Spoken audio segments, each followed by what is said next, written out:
We're going to go ahead and start in 3, 2, 1.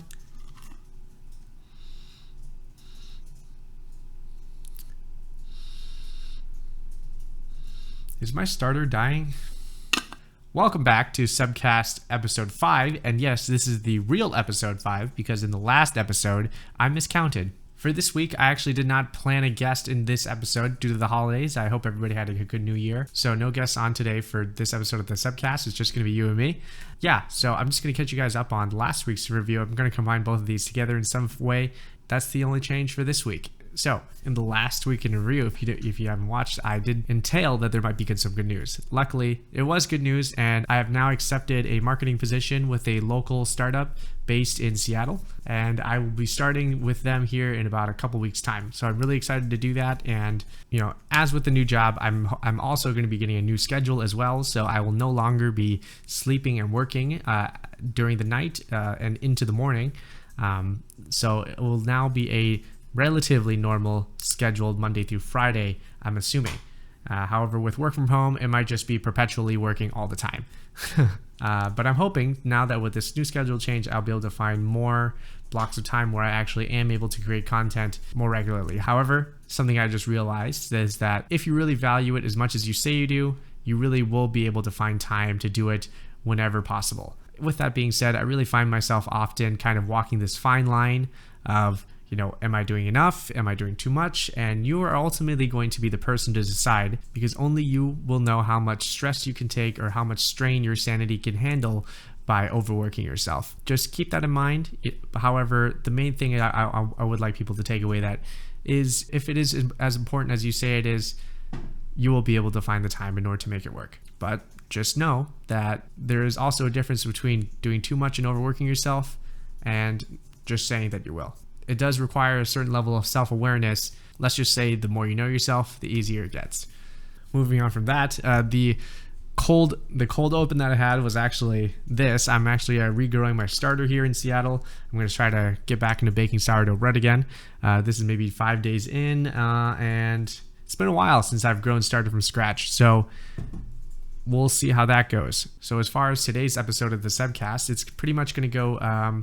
I do have some topics I want to touch on based on what's been happening in current events recently.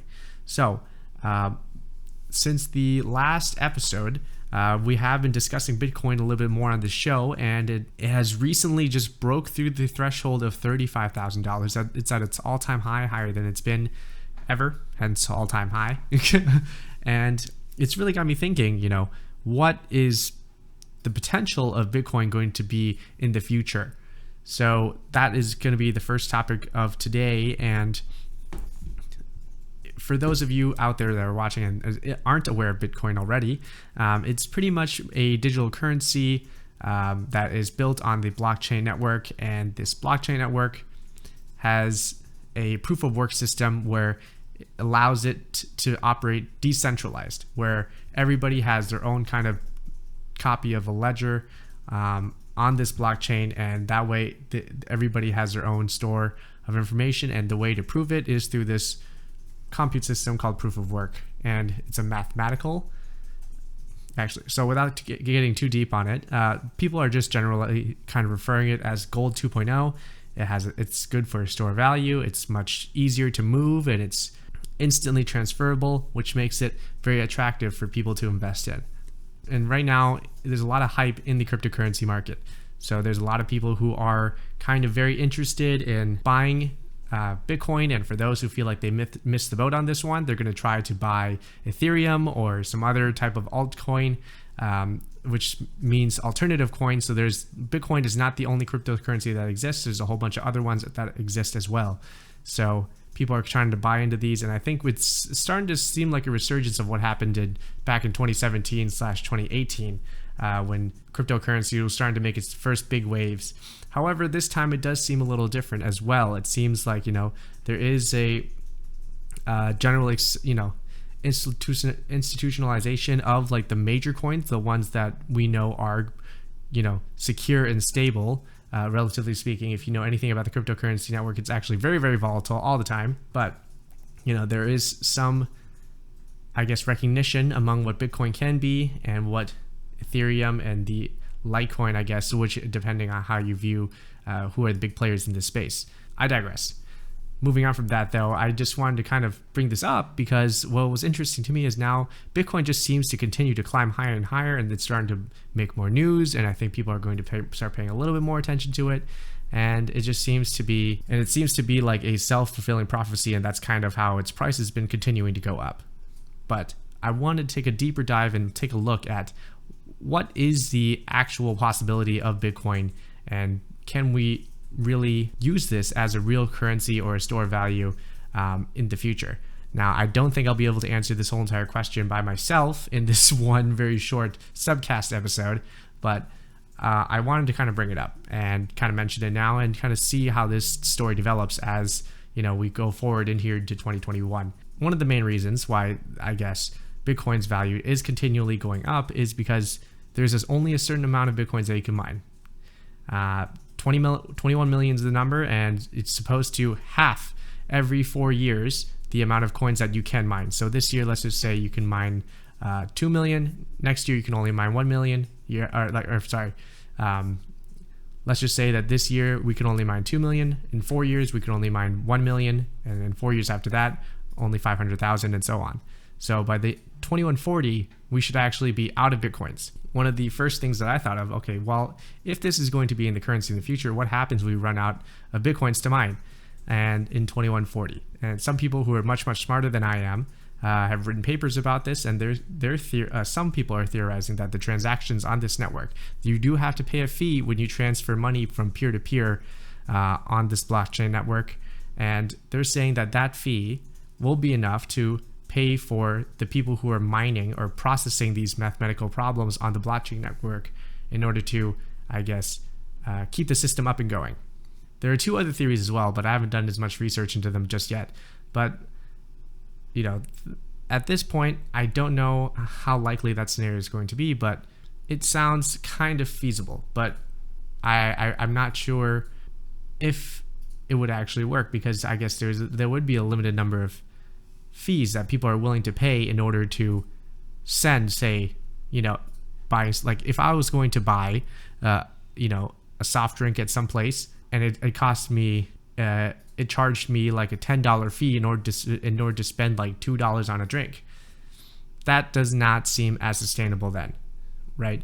But then again, like I said, I don't know enough about this. I'm still learning as we go, but that is kind of the first idea there.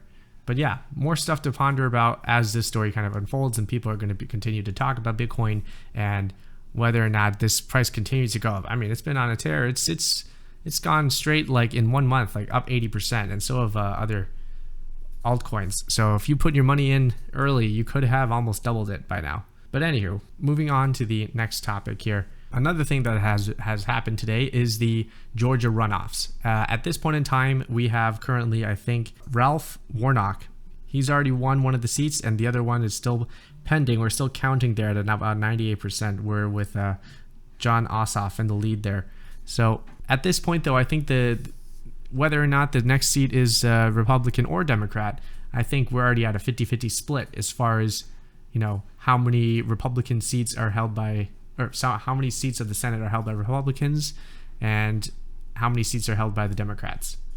So if Ossoff wins the election there, it's going to be 51-49. If not, it's going to be even 50-50 split, and Kamala Harris gets to be the tiebreaker. So what an interesting development here, because now it seems, I think, the Democratic Party has all the executive seat, the House, and the Senate. I can't remember the last time all three of the branches were united under one party. So I'm curious to see what's going to happen from this point out. I did see also that a lot of the major publications were also quoting Biden saying, if Georgia elects 2 Democratic Party senators, Biden says, and quote, $2,000 stimulus checks will go out the door immediately. It's going to be interesting to see what's going to happen, and, you know, if they're going to be able to send out the $2,000 checks. I think generally people are very optimistic at this time, and that's definitely a good thing, especially after 2020. It's been, I think, a very strenuous year, just to say the least, on a lot of people all over the world. So with the beginning of the new year, everybody is ready to kind of look at it with a new perspective and be ready to feel that they're ready to kind of turn over a new leaf, so to speak, just to change things up and be ready to do things a little differently this year and be open to remaining optimistic for a brighter tomorrow. That sounded really cheesy.